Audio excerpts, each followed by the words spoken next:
Dear students, international economics में आज हम डिस्कस करने वाले हैं हेक्सचर-ओलिन मॉडल के पार्ट 3 को। पार्ट सेकंड में हम डिस्कस कर रहे थे फैक्टर अबंडेंस को डिफाइन करने के दो क्राइटेरियाज।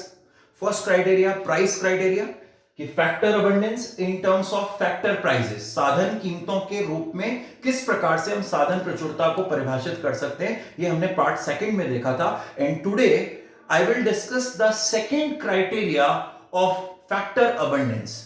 साधन प्रचुरता या फैक्टर अबंडेंस को डिफाइन करने के दूसरे दृष्टिकोण, दूसरी कसौटी की आज हम बात करने वाले हैं। So the second criteria is factor abundance in physical terms और फिजिकल क्राइटेरिया। फैक्टर अबंडेंस साधन प्रचुरता भौतिक रूप में, जिसे हम भौतिक कसौटी भी कह सकते हैं। तो यहां आज इस क्राइटेरिया में हम दोनों फैक्टर्स की प्राइसेस को डिस्कस नहीं करने वाले हैं, हम दोनों साधनों की कीमतों को डिस्कस करने वाले नहीं हैं।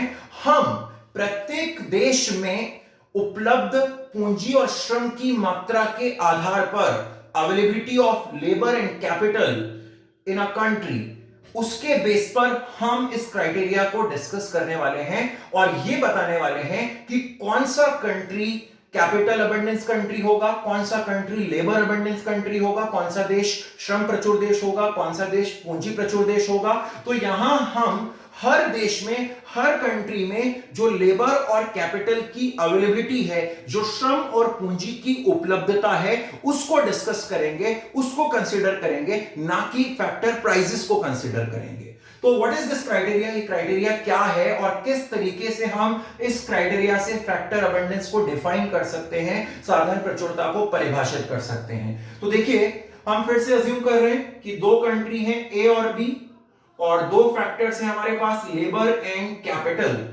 तो इन दोनों कंट्रीज में जो लेबर और कैपिटल की अवेलेबिलिटी है, तो यहां मैंने उसका एक रेशियो लिया, capital to labour, capital in country A upon labor in country A. So it is a ratio of capital to labor in country A. यह A देश में पूंजी के श्रम से अनुपात को प्रकट करता है। And in the same manner we have to find out the capital in country B and the labor in country B. So this is the ratio of capital to labor in country B. यह B देश में पूंजी के श्रम से अनुपात को प्रकट करता है। तो जब हम दोनों कंट्रीज में कैपिटल टू लेबर, पूंजी का श्रम से अनुपात निकालते हैं और जो रिलेशन आता है वो ये आता है कि the ratio of capital to labour in country A is greater in compare to country B. A देश में पूंजी का श्रम से अनुपात बी देश की तुलना में अधिक है। एक बार फिर से समझिए कि the ratio of capital to labour in country A is greater compare to country B. A देश का पूंजी से श्रम का अनुपात बी देश से अधिक है। इसका मतलब A country capital abundance country हुआ और B country labour abundance country होगा। कि अगर ए देश में पूंजी का श्रम से अनुपात बी की तुलना में अधिक आता है, तो इसका मतलब ए देश पूंजी प्रचुर देश होगा और बी देश श्रम प्रचुर देश होगा। तो यह सीधा सीधा क्राइटेरिया है कि जिस कंट्री में, जिस देश में कैपिटल की अवेलेबिलिटी लेबर के कंपैरिजन में ज्यादा है, श्रम की उपलब्धता पूंजी की तुलना में कम है या पूंजी की उपलब्धता श्रम की तुलना में अधिक है, तो उस कंट्री को हम कैपिटल अबंडेंस कंट्री बोलेंगे, उस देश को हम पूंजी प्रचुर देश बोलेंगे।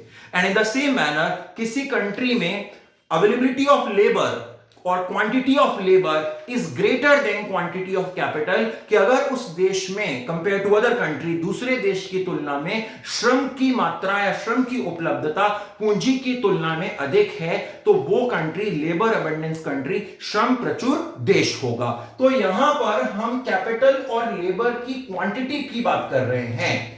जो भौतिक दृष्टिकोण है, जो भौतिक कसौटी है, उसमें हम श्रम और पूंजी की प्रत्येक देश में उपलब्धता उसको डिस्कस कर रहे हैं, ना कि price of labour, price of capital, ना कि हम पूंजी की कीमत और श्रम की कीमत को डिस्कस कर रहे हैं। तो ये सेकंड क्राइटेरिया है हमारा फैक्टर अबंडेंस, साधन प्रचुरता को डिफाइन करने का। So according to this relation, A country is capital abundance country, A देश पूंजी प्रचुर देश है, and B country is labour abundance country, B देश श्रम प्रचुर देश है। ये हमारा सेकंड क्राइटेरिया हुआ।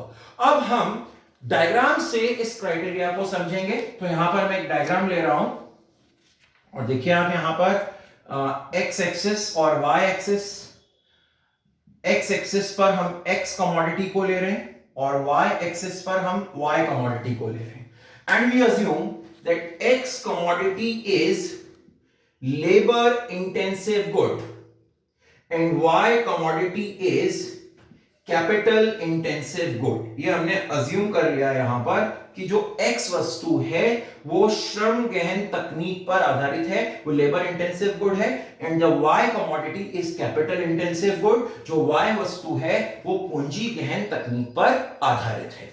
तो यहां पर हम दोनों कंट्रीज के पीपीसी बना रहे हैं, ए और बी के। तो ये यहां पर ए कंट्री का पीपीसी है, प्रोडक्शन पॉसिबिलिटी कर्व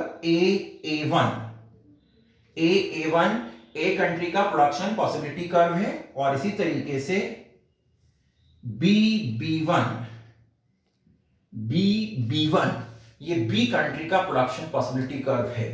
ए1 ए देश का उत्पादन संभावना वक्र है और बी1 बी देश का उत्पादन संभावना वक्र है। तो दोनों कंट्रीज के पीपीसी हमने यहां बना दिए, और आप देखिए कि जो ए1 है, कंट्री ए का जो पीपीसी है, उससे हमें पता लग रहा है कि Y commodity capital intensive good है, और जो ए देश का पीपीसी है बी1, तो एक्स कमोडिटी जो है वो लेबर इंटेंसिव गुड है, और ए कैपिटल अबंडेंस कंट्री है, बी लेबर अबंडेंस कंट्री है, ए पूंजी प्रचुर देश है और बी श्रम प्रचुर देश है।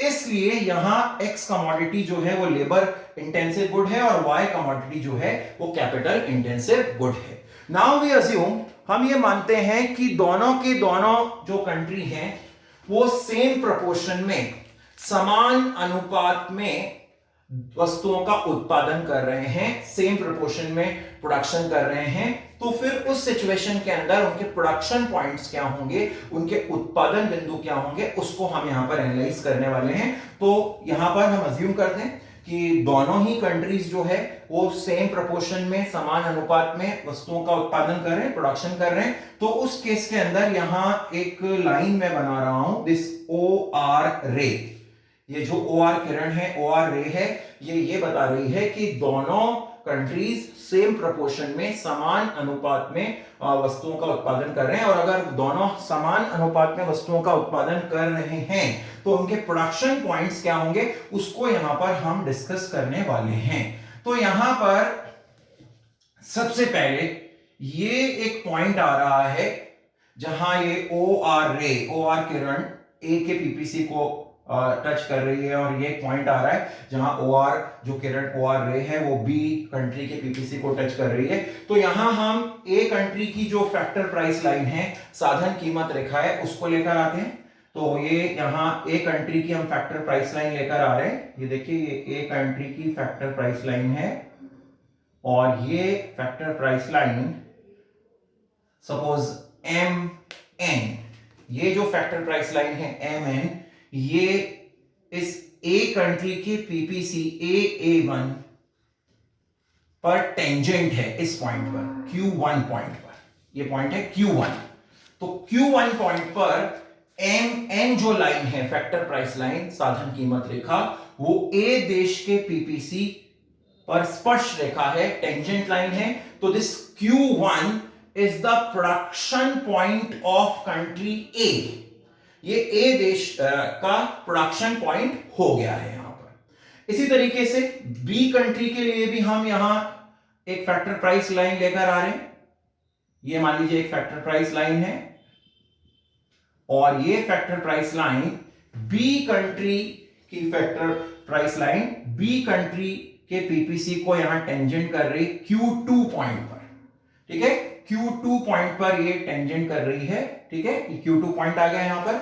और इसे हम नाम दे देते हैं एस टी। ठीक है, एस टी।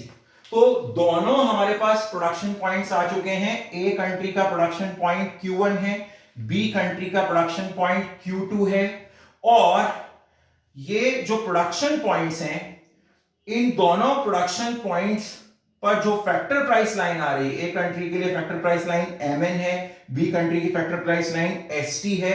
तो हम देख रहे हैं कि दिस MN लाइन, ये जो MN लाइन है कंट्री ए की जो फैक्टर प्राइस लाइन है, that is steeper compare to ST line. ST line, जो एसटी फैक्टर प्राइस लाइन है जो कंट्री बी की है, उसके कंपैरिजन में, उसकी तुलना में एमएन स्टीपर है। ठीक है, तो यहां पर जब हम इन दोनों लाइंस के स्लोप को कंपेयर करते हैं, दोनों लाइंस के ढाल को कंपेयर करते हैं, तो हमें दिखाई दे रहा है कि slope of S T is greater than slope of M N. S T line का जो ढाल है वो एम एन के कंपैरिजन में, एम एन लाइन के कंपैरिजन में ज्यादा है। तो जब हम दोनों लाइंस के स्लोप को कंपेयर करते हैं, दोनों लाइंस के ढाल को कंपेयर करते हैं, तो हम ये कंक्लूजन निकाल सकते हैं कि कौन सी कमोडिटी किस देश में सस्ती होगी, कौन सा प्रोडक्ट किस देश में सस्ता होगा। तो यहां पर आप देखिए कि अगर हम इन दोनों लाइंस को देखें तो हम देख रहे हैं कि एक्स कमोडिटी का जो प्रोडक्शन करना है उसमें ओएन अमाउंट ऑफ, ठीक है, ओएन अमाउंट यहां पर लेबर, क्योंकि ये लेबर इंटेंसिव कमोडिटी है, और OT amount of labour for country B, कि ए देश जो है वो ओएन अमाउंट ऑफ लेबर और बी देश के लिए ओटी अमाउंट ऑफ लेबर, और बी देश लेबर अबंडेंस कंट्री है। इसी तरह से हम यहां जब कंपेयर करते हैं वाई कमोडिटी का, तो बी के लिए जो अमाउंट आ रहा है वो है ओएस अमाउंट ऑफ कैपिटल, और यहां आ रहा है ओएम अमाउंट ऑफ कैपिटल। तो हमें ये साफ पता लग रहा है कि Y commodity capital intensive commodity है, कैपिटल इंटेंसिव गुड है। वाई जो वस्तु है वो पूंजी गहन तकनीक पर आधारित है, और ए देश कैपिटल अबंडेंस कंट्री है, इसलिए वाई कमोडिटी ए कंट्री में सस्ती होगी, ए देश में सस्ती होगी कंपेयर टू बी। इसी तरह से जब हम एक्स कमोडिटी की बात करेंगे तो x commodity labour intensive good है, ठीक है, लेबर इंटेंसिव कमोडिटी है, और बी देश लेबर अबंडेंस कंट्री है। तो यानी कि एक्स वस्तु जो है वो बी देश में सस्ती होगी। तो यहां कंक्लूजन जो निकल रहा है हमारा, px upon py, ratio of price of x to price of y in country A is greater than ratio of px to py in country B। x वस्तु का y वस्तु की कीमत से अनुपात A देश में B की तुलना में अधिक होगा। इसका मतलब y कमोडिटी जो है वो A देश में सस्ती होगी, और X कमोडिटी जो है वो B देश में सस्ती होगी। तो ये हमारा यहां कंक्लूजन आता है कि px अपॉन py जो रेशो है दोनों वस्तुओं की कीमतों का, px upon py in country A will be greater than in compare to country B। तो यहां पर अब जो A देश है उसका प्रोडक्शन बायस जो रहेगा कि वो Y वस्तु के उत्पादन की तरफ उसका झुकाव अधिक रहेगा क्योंकि वो कैपिटल इंटेंसिव गुड है, और B देश का जो प्रोडक्शन बायस है वो X कमोडिटी की तरफ रहेगा क्योंकि वो ये कैपिटल इंटेंसिव गुड है और ये लेबर इंटेंसिव गुड है। तो इस तरह से हमें यहां पर इस क्राइटेरिया में ये पता लग गया है कि A देश Y कमोडिटी की तरफ उसका प्रोडक्शन बायस होगा, Y वस्तु के उत्पादन की तरफ अधिक झुकाव होगा, और B देश का जो झुकाव है, जो प्रोडक्शन बायस है, वो X वस्तु की तरफ रहेगा। तो ये है factor abundance in physical terms या फिजिकल क्राइटेरिया। अब क्वेश्चन है कि क्या A देश Y कमोडिटी के प्रोडक्शन में स्पेशलाइजेशन करेगा और Y वस्तु का एक्सपोर्ट करेगा, Y वस्तु का निर्यात करेगा, और क्या B देश X वस्तु का निर्यात करेगा, X को एक्सपोर्ट करेगा। तो यहां पर फिजिकल क्राइटेरिया में या factor abundance in physical terms में हमें जो क्वेश्चन का आंसर है कि कौन सा देश किस वस्तु का एक्सपोर्ट करेगा, ये हमें डिमांड कंडीशंस पता लगने के बाद ही हम इसका आंसर निकाल पाएंगे। It is purely a supply based criteria, यह पूर्ति आधारित दृष्टिकोण है। तो कौन सा देश किस वस्तु के उत्पादन में विशिष्टीकरण कर उसका एक्सपोर्ट करेगा, किसका एक्सपोर्ट ए करेगा, किसका एक्सपोर्ट बी करेगा, it depends on demand factors और demand conditions of both the countries. ये दोनों देशों की मांग स्थितियों पर निर्भर करेगा, जिसके लिए हम नेक्स्ट वीडियो में इस क्वेश्चन का आंसर आपको देंगे कि किस कमोडिटी का एक्सपोर्ट ए करेगा और किस कमोडिटी का एक्सपोर्ट बी करेगा। It depends on demand conditions, जो हम नेक्स्ट वीडियो में देखेंगे। आज का हमारा लेक्चर यहीं समाप्त होता है। Thank you.